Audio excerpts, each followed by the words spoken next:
Hi everyone, and welcome back to my channel. We're back down in my craft room today where I wanted to show you my newly organized embossing folders. Now, I had a previous video showing you how I reorganized my stencil box. And for those of you maybe who don't use stencils as much, but maybe like embossing folders, I pretty much did the same thing with my embossing folders, but I'll go through it really quick and kind of show you how I divided the types up again with my file folders, and just kind of show you where I keep them. So the first picture you saw was my crammed in embossing folders in one small basket. I ended up realizing I use them a lot, so I have a lot of embossing folders. So in the stencil video, I told you about these baskets I got from Amazon. They came in a pack of 4, so I had 2 more baskets left that I used for the embossing folders. So I have them set up here next to my pattern paper. So this is an entire shelf devoted to pattern paper, also like card bases, and I have my foam sheets and different types of textured paper as well. So I figured this is the best place to put the embossing folders because it kind of goes along with paper, and I'm trying to kind of keep everything in the same spot where I can easily get to it. And again, I like to use the flip system where I can easily flip through things. So I have these set up where I have dividers made from these folders that I'll show you in a second. And then I have them divided into a few different categories, which I'll go through. But let me show you how I made these dividers really quick. So just like I did with the stencil boxes, I used these big tab write and erase plastic dividers. They're actually not folders, but dividers. And I had gotten the idea from Jennifer McGuire quite a few years ago, where she had cut apart some plastic folders and made dividers for those. And I thought this was a good idea because they're pretty sturdy, and you can cut them down to how you want them. And it's a nice way to kind of categorize everything.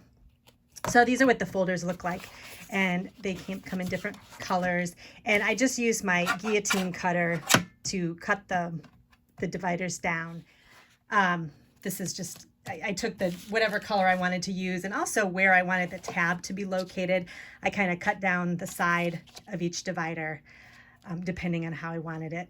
So you can see the dividers really well. So they're kind of staggered with the way I cut them. So with the tabs. So let me start from the first box here. I have circles, and I included scallops in this one too. So, and then I have my floral embossing folders, and then my flourishes. So anything with kind of like swirls on it. Frames, embossing, where there's kind of like an open part where you can put a sentiment and then a frame around it.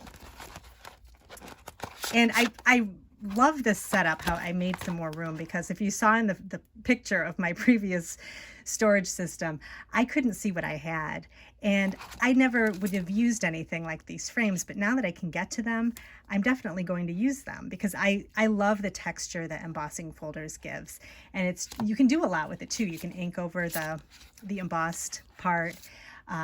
You can just use it, you can cut it down and use it for a little section of your card. I really like the way it looks. So I have a geometric section too, which kind of is geometric patterns. And I really like these too. These are the 3D textured impressions embossing folders from Sizzix. And they have they emboss so deeply that they make almost like a 3-dimensional look to the embossed image. So it's like, it embosses really deep, and it gives great texture. So I really like that brand. Let's see what else. Some more patterns, just more kind of geometric type squares and tiles and that kind of thing.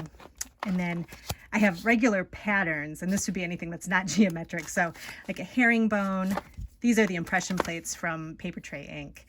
Picnic plaid, any type of plaid, paisleys. Let's see what else, honeycomb. So anything that's kind of just a more traditional pattern. And then in the second box, I have scenes. So this is anything that would create a background scene, like clouds and rainbows.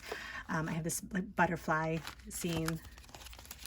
And then I have, oh, I meant to put this in the wrong place. This is stripes. So I have that right here. So anything with, you know, straight lines, patterns, grid lines, that type of thing. Texture would be like wood grain, basket weave. I love my basket weave embossing folders. Burlap, a cane print, really like that. It's like a basket. I have a lot of basket weave embossing. I love to use basket weave embossing folders with floral stamps as with the background. I think that looks really nice. And then let's see, the last category is holidays. So I don't have a ton of holidays, but I have, this is kind of like a, looks like Christmas ornaments. And then just some Merry Christmas. And then another kind of greenery Christmas type holiday. And then I have, these are just kind of like my extra things that I have in the back. This is called a diffuser. And what it does is you run it through your die cut machine, and there's like an open part in the front, and it only embosses the outside, and it kind of leaves an empty space in the middle where you can do stamping or whatever. So I have different shapes. I have a circle and oval. I have to be honest, I haven't used these very much, so I need to practice a little bit. But now that I can get to them, I can use them a lot more. And then in the back, I made just a little spot for those little embossing border strips. I had this is from the Target dollar spot. So it's heavy enough. I just stuck it in the back, and then I set up the little strips just kind of sticking straight up, so you can kind of flip through and see what you have. I have a cane print. These are kind of all random. I didn't really organize them that much. But these are nice to put along the edge of a card. Again, to just give some texture. So those are my embossing folders. So if you have any questions, definitely leave me a comment on how I organize this, and be sure to check out my stencil organization. It's like I said, the same thing, but I have it divided up a little bit differently if you're interested in categories and you want to see how I've divided things up. It definitely makes it easier to find what you need and lets you use what you have. And that's what we want to do with our scrapbooking and card making collections. So thanks again for joining me today, and I'll see you in my next video.